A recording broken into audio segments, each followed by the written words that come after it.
Hello. Today I'm going to turn this into an electric bike. I've already made a couple of changes one change since the last time you would have seen this in the video, which is those forks.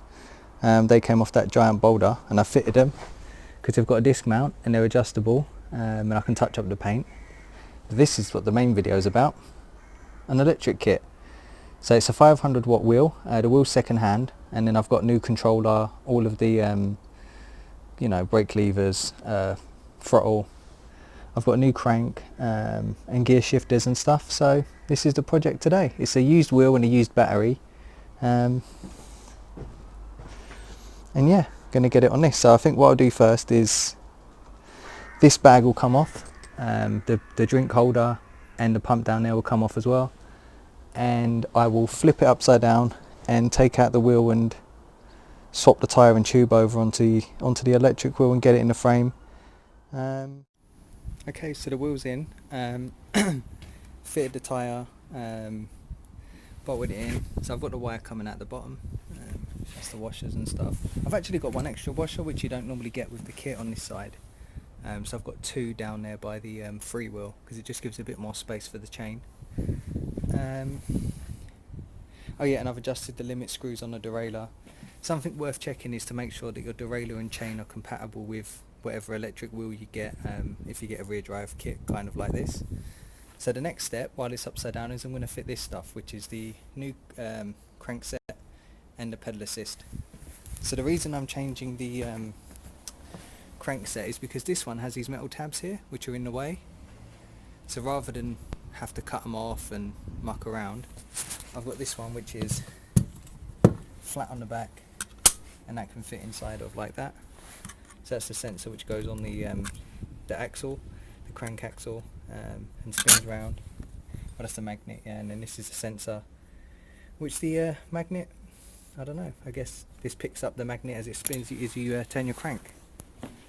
So I shall swap that and flip it out the right way and talk through the next bit. Okay, so the pedal assist sensor and the new crank arms are fitted.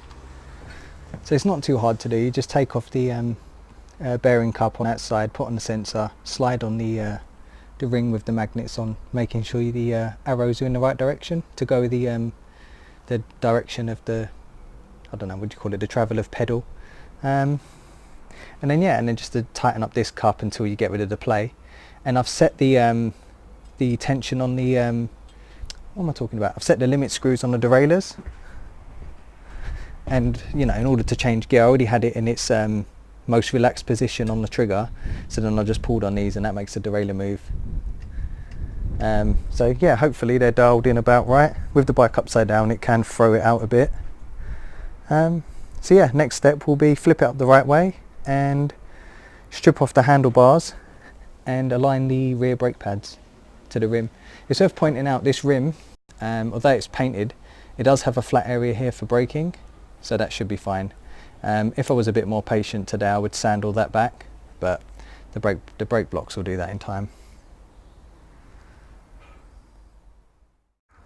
Okay, so it's the right way up now. I've adjusted the brake blocks to the rim and I stripped off the handlebars and put on the new parts.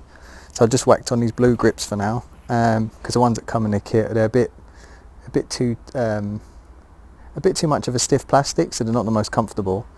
So I've put these on. I may have to space stuff out a bit, but that's basically it. So next step is, I think next step I'm going to hook up the gears. So I think I'll do that next, get the gears hooked up and dialed in and connect the brakes, and then once that's done I'll move on to the wiring. Actually no, I'll hook up the brakes, the gears, then mount the controller and the battery, and then do the wiring all last, I think. So I think that's the plan, but it looks like we might run out of daylight today. It keeps raining as well, so it's not the best. But yeah, we'll see how we go. Okay, so the brakes and gears are hooked up.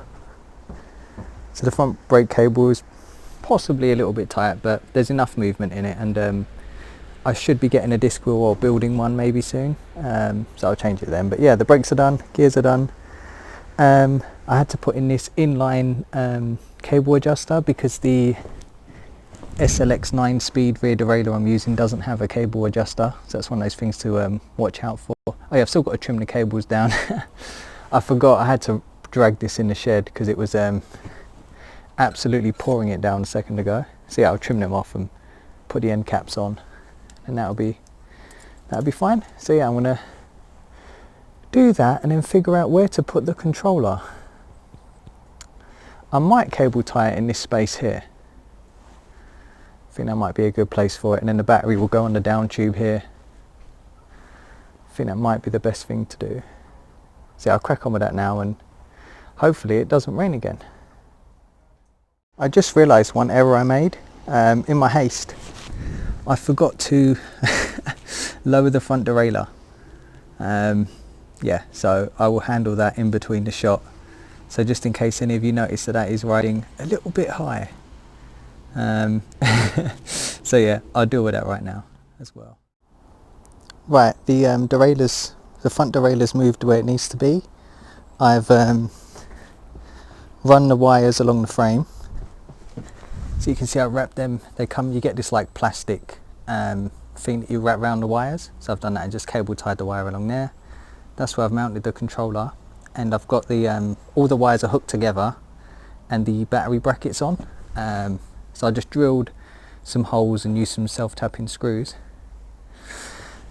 So now I'm going to try and make that wiring neat, and yeah, get it finished off, get a test ride out of it, and probably show you it again tomorrow because it is getting dark now. But by then it should all be completely finished off, and yeah, I can talk you through everything.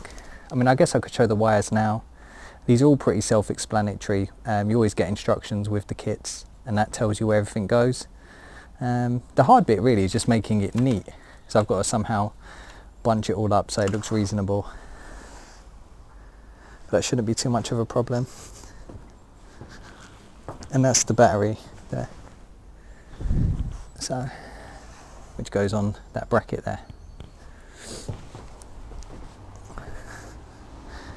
So I'll get this tidied up best I can now before it's completely dark, and then show you the rest of it tomorrow. Right, here's the electric bike today. It's now the next day. I'm assuming you can probably hear the rain. So again, another rainy day, but it's working.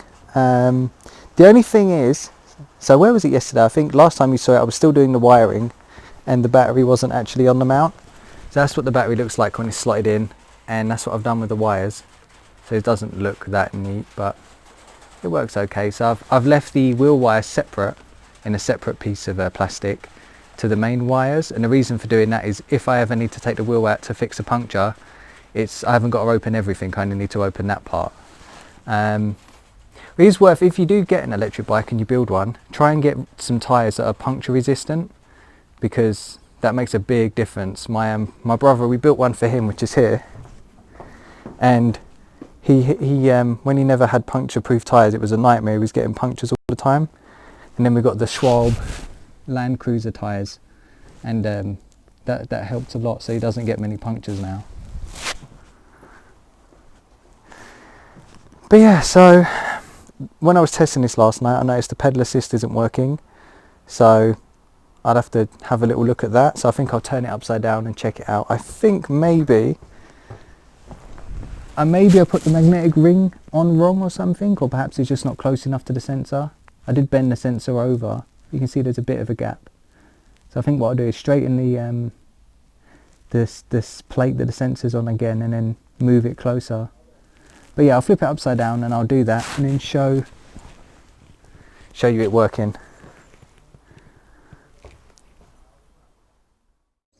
Okay, so I've got the pedal assist working. It was nothing to do with the way I fitted the stuff here. That was actually fine as it turned out. The problem was the wiring here. So the black and the red were switched on this side. So I pulled them out, switched them over, and that sorted that out. So now you can see there's no chain. So that's that sorted. So I will get it all back together. Right, it's finished now. I've tidied up the wires. They're probably a bit messier than they were when I done it yesterday, but it will do for now. Well, to be honest, it will do for good. It isn't going to go anywhere. The pedal will pass it with loads of space, so that's good. This blue wire, I've just left it out. That's the limiter. So if I plug that together like that, that limits it to 15.5 miles an hour, 25 kmh. So I'm going to play around with that, because the pedal assist, when it kicks in generally on these kits, because it hasn't got an LCD screen and you can't adjust it, it's a bit aggressive. So I might just run it in the lower speed and see how that is. But yeah, that is it done. I would advise though, if you're going to do this, don't do it in the rain. It's not really the best. But yeah, it is all working. I think I'll put the camera on a stand in a sec and show it working, so you can see.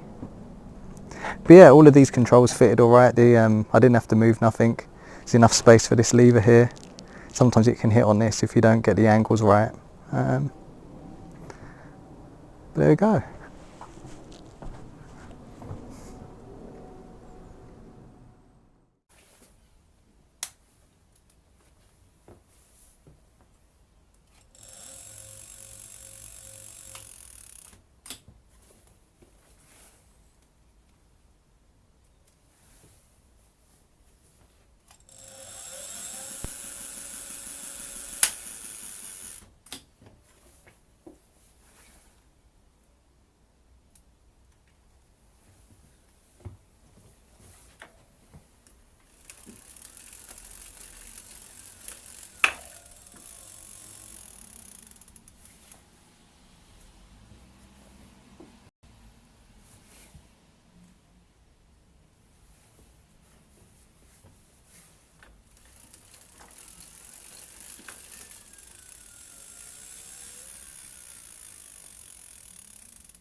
So I was going to end the video there with that demonstration of it running at the 2 speeds, both on the throttle and the pedal assist. But I decided to put this switch on the handlebar so I could switch between the 2 modes. I already had the switch. It was like off eBay for £1.79. I just extended the wire with the same wire that I used on the dynamo lights in the other video. Yeah, so now I can just switch between the 2 modes as I want to. You know, I'm going to use it as kind of eco mode and full power mode. So there we go. But yeah, it's a pretty easy to use. I might as well walk through it. So that's the power on and off here. You've got some LEDs which are supposed to indicate the battery life, but they're a bit vague.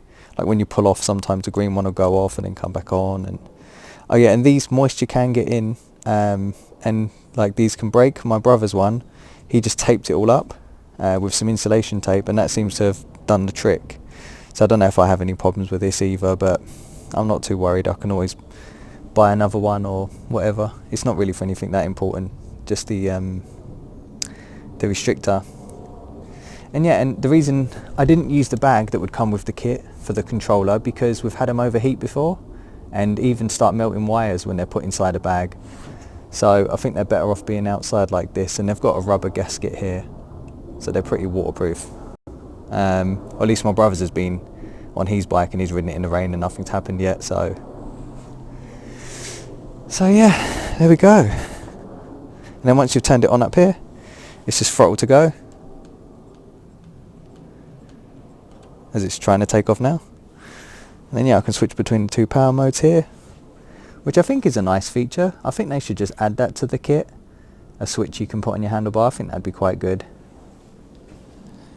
And yeah, we've got the wiring, so it just comes from all the controls on the handlebar. Oh, and the brake levers that came with the kit, they've got switches built in, so when you pull the brake lever the motor won't go. So I wonder if I can show you on this side. So maybe if I come around. See, if I pull that, you can see the bike's trying to take off. But now if I pull the brake lever, I can push that all the way down, nothing happens. So it just cuts the motor. And it is worth fitting those, because my brother didn't. And he was riding and he forgot to take his thumb off here when he pulled the brakes and went over, yeah, lost control and came off the bike. So definitely worth doing. Another thing you can get is you get this thing called a torque arm. and it bolts onto the axle, and then you can bolt it off one of these bolts here, and supposedly it's supposed to strengthen it up, but I don't know. I think they're probably good if you've got a more powerful kit, but a lot of them are only made of aluminium, you know, so I don't think it's going to add a lot of strength. But it is one thing to consider. Yeah, that's it.